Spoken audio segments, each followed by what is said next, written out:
é hora de análise, é hora de opinião. Doutora Marina Elaine Pereira, na nossa bancada de formadores e formadoras de opinião independentes. Ontem eu fiquei preocupado, eu falei, será que eu não vou conseguir conectar com a doutora Marina amanhã? Ontem todo mundo ficou um pouco aí assustado, saiu bastante da rotina.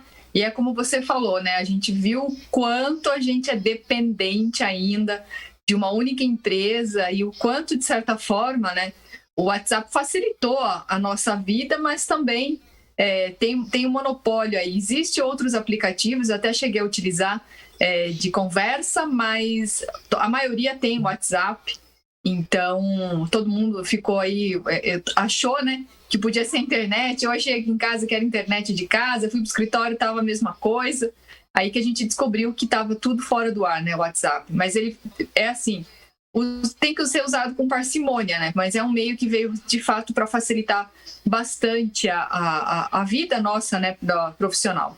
Doutora Marina, eu espero que desse fato ocorrido ontem nós possamos tirar a experiência e que possam surgir novas ferramentas. Talvez seja aí uma oportunidade para a abertura da concorrência, né? E o quanto nós estamos dependentes dessas empresas, ou seja, dessa empresa, né? É lógico que a empresa desenvolveu ali o seu know-how, o seu conhecimento e colocou.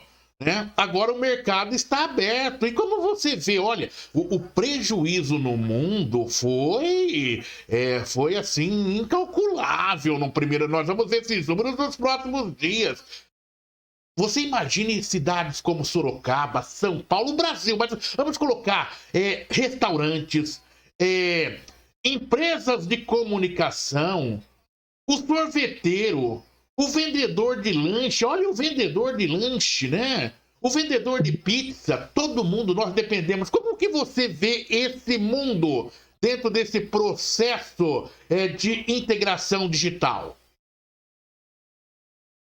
A internet, ela teve uma evolução muito rápida, né, digamos assim, Oliveira, porque eu ainda peguei a internet de escada, né, quando comecei a advogar, era uma novidade ainda, você ficava escutando, né, aquele barulhinho da conexão, e às vezes dava certo, às vezes não dava, exato. E teve esse boom, de fato, e principalmente a integração das redes sociais. As redes sociais é um capítulo à parte, né, tem gente que também se profissionalizou nisso, ganha muito dinheiro com isso, e eu acho que é uma tendência aí para o futuro também. Só que o WhatsApp em si, essa facilitação de comunicação, você percebe que nem ontem, muitas vezes, eu precisei telefonar para alguns clientes, para alguns amigos. Eu não tenho dificuldade em comunicação, eu consigo me expressar e falar bem. Mas você percebe que muitas vezes as pessoas, como se elas se escondessem atrás, muitas vezes, dessas redes, né, do WhatsApp. Porque você, às vezes, não sabe nem como discar, nem como abordar uma pessoa. Oi, bom dia, oi, como vai? E no WhatsApp, não, você já tem aquela facilitação. E é o que você falou, muita gente trabalha com o WhatsApp, porque facilitou. Então, deveria sim ter uma concorrência ou se criar outros mecanismos, porque para tudo na nossa vida, eu sempre brinco que a gente tem que ter um plano A, um plano B e um plano C. Exato. Se o plano A não deu certo, você tem que ter um plano reserva aí. Existe um outro aplicativo que chama Telegram, que poucas pessoas, não sei se todo mundo, bastante dos meus contatos, a maioria tem ele. E é um aplicativo tão bom quanto, mas até ele ontem apresentou instabilidade, acho que porque todo mundo migrou, né, passou a usar mais vezes. Mas o WhatsApp, o que eu acho que facilita? Porque ele é integrado juntamente com o Facebook e o Instagram. Você pode reparar, às vezes você conversa com uma pessoa no WhatsApp que não é do seu círculo de amizade. Semanas ou dias depois, essa pessoa aparece lá como sugestão de amizade para você no Facebook. É incrível isso. É tudo interligado. A sensação também, às vezes, né? E você fica meio paranoia, mas parece que você está sendo observado, né? A sensação que você faz uma busca para comprar um aspirador portátil. Esses dias eu quis fazer isso. Depois, onde você entra, vem. Até no Instagram, vem anúncios disso. Você fala, meu Deus, mas né, eu acabei de pesquisar, já estão me sugerindo. E também o que eu estou reparando, Oliveira, não sei se você já reparou nisso, dependendo do local que você passa na rua, eles vêm com algumas sugestões assim, você já esteve nesse lugar, mas eu não estive naquele lugar. Eu não sei se o GPS do celular mostra isso, e aí ele quer que você avalie como se você tivesse estado num determinado comércio. Então, assim, foi uma coisa muito boa, tem que ser usado com cautela, mas assusta um pouco, porque a sensação que a gente tem é que a gente não está sozinho. Ô Marina, você fez uma colocação aí, que eu tive uma lembrança de uma febre que a gente teve no mundo. Lembra aqueles monstrinhos que o pessoal saía para poder buscar no Parque das Águas, no Ibirapuera, em São Paulo, no mundo, né? Virou. E daí eu estava fazendo naquela época pós-graduação em gestão de comunicação integrada. E uma professora minha, né? Uma professora super preparada, proprietária de uma grande agência de publicidade em São Paulo, com prestação de serviço para a Rede Globo de televisão, né? E ela dizia, daí ela nos mostrava o que significava, qual que era o futuro, que as pessoas estavam brincando com aqueles monstrinhos, que me falem o nome agora, né? Você chegava no Parque das Águas, onde eles estão e tudo mais. É o Pokémon Go. Pokémon Go. Ah, legal. Como que é? Pokémon Go. Meus filhos também brincaram disso. Exato. O pessoal saía de moto, de carro, procurando onde estava. Foi uma loucura, né? E daí ela explicava o que era dentro disso que você coloca agora. Ele era uma simulação digital que as empresas já faziam justamente para ocorrer o que você está sentindo agora. Que quando você passa em uma determinada área da cidade, empresas contratam aquele tipo de serviço para te localizarem e dizerem o seguinte: olha, tem essa promoção acontecendo na loja aqui ao lado, olha, tem isso daqui ocorrendo aqui. Então você vê como que nós estamos integrados, ou seja, é um caminho sem volta, mas que necessita de um aperfeiçoamento, né? É isso que a gente sente, um aperfeiçoamento, e que novas empresas possam entrar nesse processo. Fato semelhante, Marina, aconteceu com o Skype. Você se lembra que nós tínhamos a ferramenta de comunicação para eu conversar com você, como estou conversando agora, era única e exclusivamente o Skype, né? Sim. Antes da pandemia. Com a pandemia, surge uma pequena empresa que tinha um capital, se não me falha a memória, de 10 milhões de dólares nos Estados Unidos, chamada Zoom. E ela vem e engole o Skype. E hoje ela domina o mercado. Eu quero acreditar, Marina, e torço para que isso ocorra, que esta falha ontem do Facebook possa despertar o aparecimento aí de novas empresas. O que você acha? Com certeza. E é importante, né, a população ter opções para escolha, né, Oliveira? E aí, se você me permitir, só fazer um parênteses aqui, aproveitando, né, que a gente está falando de tecnologia. Me chegou um caso no escritório, faz uns 10 dias, que me chamou muito a atenção. E eu confesso para você que eu entendo um pouco de tecnologia, mas não o quanto eu gostaria. E isso fica aí de alerta aí para os nossos, né, ouvintes, aí os participantes, principalmente quem tem criança na casa. Oliveira, você já ouviu falar na Deep Web? Não. A Deep Web é o submundo da internet.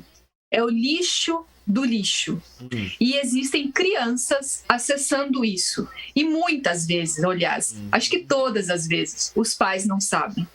A Deep Web, Oliveira, ela permite que você veja cenas de violência ao vivo, como estupro, existe venda de mulheres escravas brancas nesse submundo, como também envio de drogas ilegais, venda de arma. Isso é assim... Quando eu fiquei sabendo, eu confesso para você que me deu náusea, por saber que crianças, a gente está falando de crianças, acessam isso. E para acessar, você tem que ter um código específico. Eu não faço nem ideia de como seja isso. Mas tem como rastrear nos computadores das suas casas. Então, fica o alerta para os pais. Nem questionem os seus filhos. Porque, obviamente, se você perguntar, né, se eles acessam isso, eles vão negar. É o natural. Mas pega o computador, faz uma revisão, manda para uma pessoa da sua confiança para ver se existe essa possibilidade, se ele está acessando isso. Porque às vezes o pai e a mãe acham que a criança tá dentro de casa, tá no quarto, tá jogando online, né, tá quieto aqui dentro. Coisas que na nossa geração era muito mais rua, né? A gente brincava na rua, eu tive essa oportunidade de brincar na rua. Só que a mãe e o pai nem imagina o que essa criança está acessando ou aonde ela está indo. Ver esse tipo de violência, esse tipo de cena ao vivo, é estupro ao vivo. E isso é mostrado nesse, sei lá se é uma nova internet, confesso que eu não sei, chamada Deep Web. É importante, né, Marina, porque nós estamos falando do lado bom, das deficiências, e você mostra esse lado sombrio, né? Que nós, muitas vezes, ou seja, você, que utiliza para o bem, nós não conseguimos ter esse acesso, mas que está à disposição dessas crianças. Né? Que são, porque eles sabem, inclusive, existe a inteligência artificial, e a inteligência artificial, ela consegue mostrar, sinalizar para essas redes quem está fazendo uso daquele momento. Por quê? Porque o produto que aquele usuário está buscando. Então ela percebe que aquela criança, que aquele usuário, ele tem uma tendência... Tem aquele perfil. Tem aquele perfil, e é onde ela começa a informar. É o que disse a Marina agora há pouco. Olha, eu estou passando num lugar, daqui a pouco começa a mostrar uma loja que está nas imediações. Então ela consegue, o GPS, o sistema integrado, ele começa a mostrar para a inteligência artificial quem está naquelas imediações ou quem está fazendo uso do seu celular. Né? Então tem todo esse contexto e é bom essa atenção toda especial. Ou seja, eu acompanhava uma palestra do próprio Facebook, Marina, mas para o bem. Porque eu queria descobrir ainda mais sobre essa plataforma e como a gente pode aumentar o nosso engajamento, né, de pessoas às nossas redes. E a palestrante do Facebook, ela dizia o seguinte: é um grande oceano a ser descoberto. E você tem que lançar a rede. Em algum lugar desse oceano, você conseguirá buscar ali um grande cardume de peixes, né? De cardume, se é de cardume, né? Lógico que é de peixe, me refiro a isso, com toda a redundância, um grande cardume. E poderá, só que ali poderá vir coisas boas ou ruins, Marina. Então é por aí.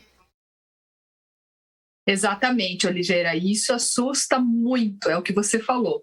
Tem muita coisa boa na internet. Você tem como aprender a cozinhar, aprender como fazer alguma coisa, né? Aprender a tocar um instrumento, aprender outro idioma. Mas também tem o lado sombrio, como todos nós, né? Nós também temos essa dualidade, né? É o anjinho e o capetinha, né? Exato. Aí vai depender de quem você vai ouvir mais, Exato. quem você vai alimentar mais. Então fica aí a dica, né, para os pais, principalmente, para que possam ter, né, essa atenção, que eu confesso para você, meu filho já tinha ouvido falar, ele nunca acessou, até porque não sabe, mas ele já tinha ouvido falar e eu nunca tinha ouvido falar nisso. É muito assustador.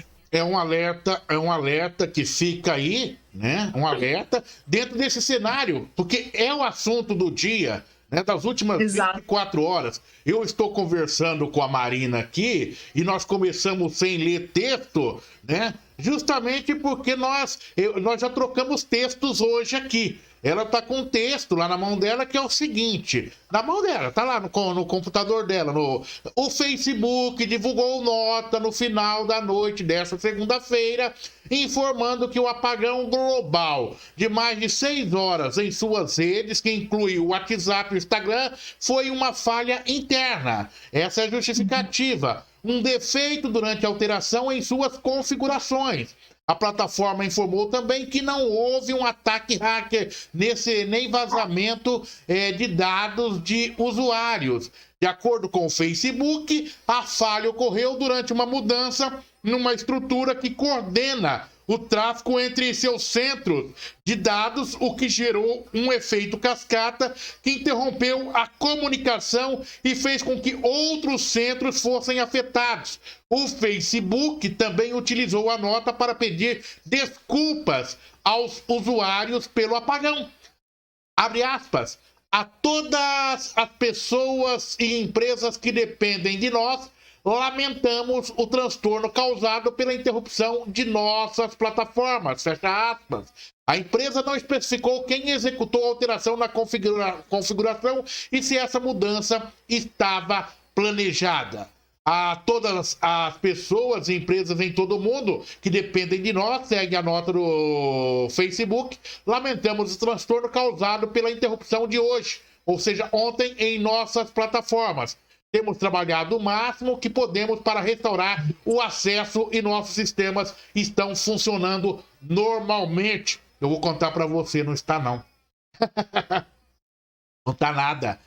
Ainda nós temos um link aqui que é usado mais na linha profissional, né, para um tipo de configuração. E nós não estamos, inclusive, transmitindo hoje diretamente na nossa plataforma, no nosso portal, na página, justamente porque esse aplicativo ele está gerando os códigos, mas ele não incorpora ao sistema. Então ainda eles estão quebrando a cabeça, Marina. E aí, qual o aprendizado que a gente tira a partir desse momento?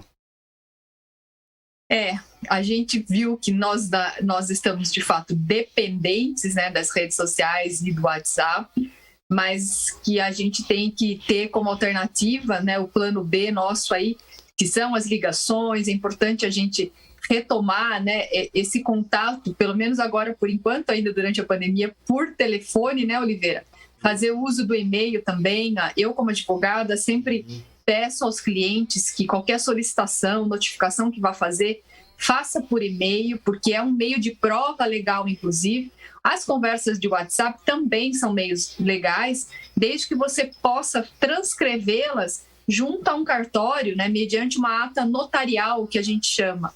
Mas ainda vale a boa conversa, né, de você poder ligar. E você vê que as pessoas ainda estão tendo até dificuldades, né, de fazer uma ligação, de abordar como que se chega, né? Porque é muito mais fácil mandar um áudio ou mandar um bom dia.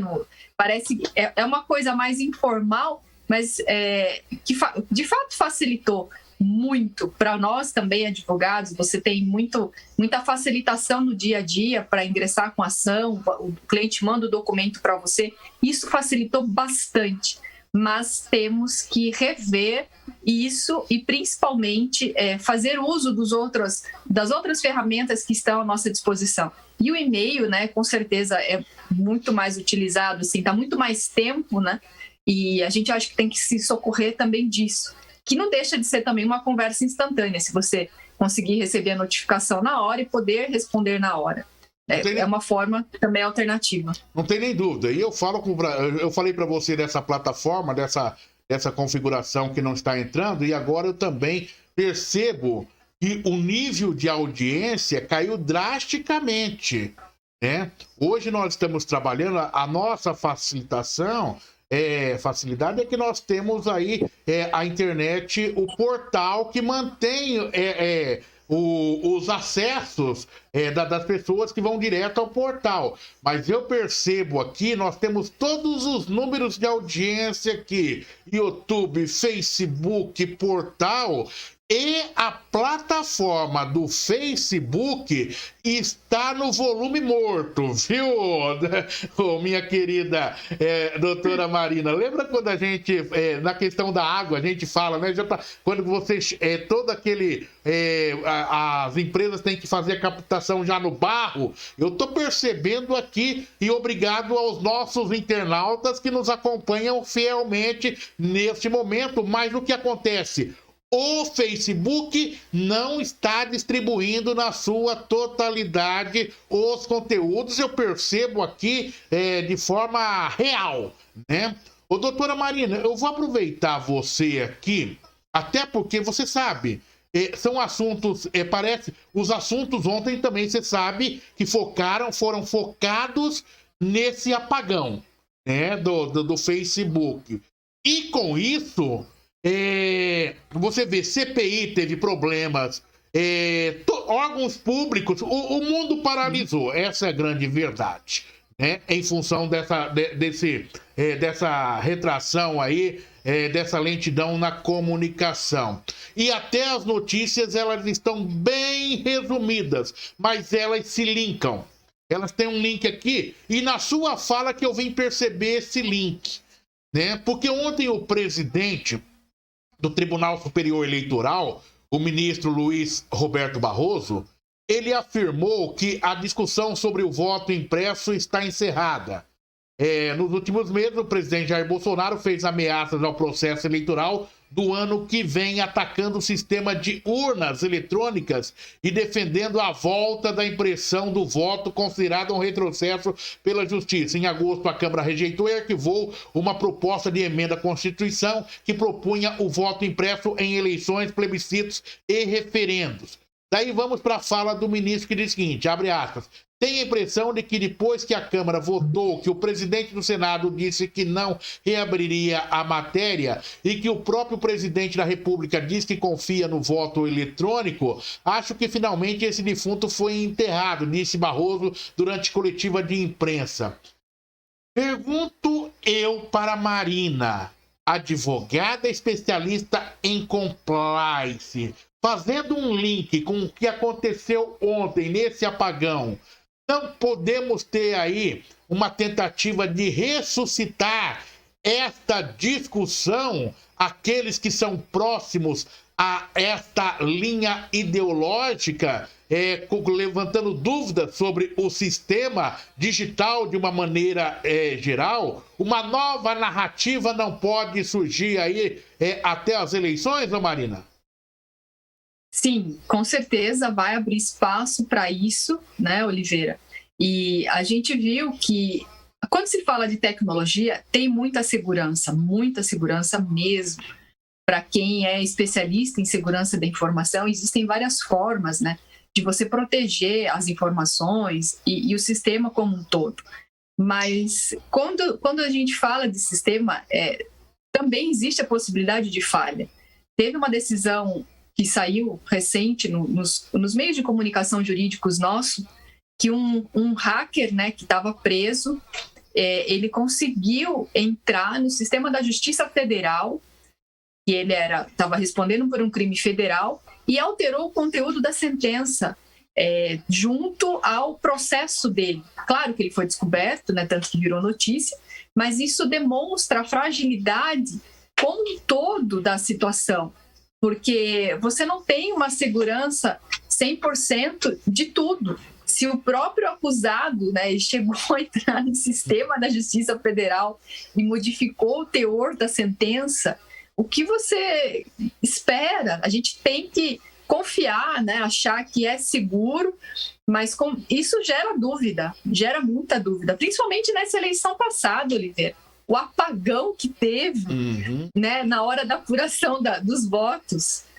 Isso até hoje não ficou explicado. Então, não sei qual seria a alternativa. Eu acho que, como eu falei, eu acredito que seja seguro. São poucos os países que possuem a urna eletrônica como a nossa. Quem é da Justiça Eleitoral, já conversei com colegas, eles garantem a segurança. Mas, como toda tecnologia, existem falhas. Exato. Existem falhas. E o que preocupa um pouco, não sei se se eles fazem isso.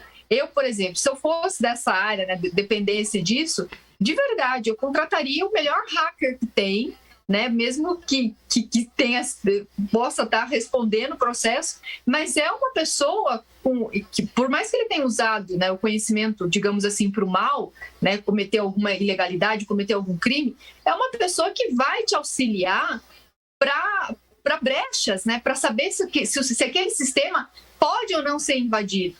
E não sei se no Brasil se investe nisso, porque uma coisa é você ter o sistema, outra coisa é você ter a manutenção desse sistema contra esses possíveis ataques. E ontem a gente viu a prova disso.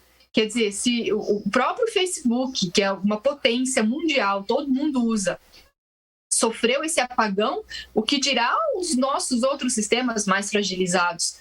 E então eu acho que tem que ser revisto, mas tem que ser revisto dentro da legalidade, ver toda a possibilidade de sim ou não de ataque, se é ou não uma outra opção, porque a criatividade, né, também para se cometer um crime ou uma ilegalidade é muito grande. Isso. Infelizmente, Oliveira, essas mentes são brilhantes até para isso. Agora, criminosos sempre existiram, né, em processos eleitorais. Isso é a grande realidade. Não sei se você pegou, mas eu tive a oportunidade de pegar quando o voto era impresso e eu acompanhando dentro de uma sessão eleitoral as malandragens, as falcatruas, as fraudes que mesários faziam, né? Era visível, né? Alterações, anulações de votos, você entendeu? Eu tive oportunidade de acompanhar isso nesse país chamado Brasil.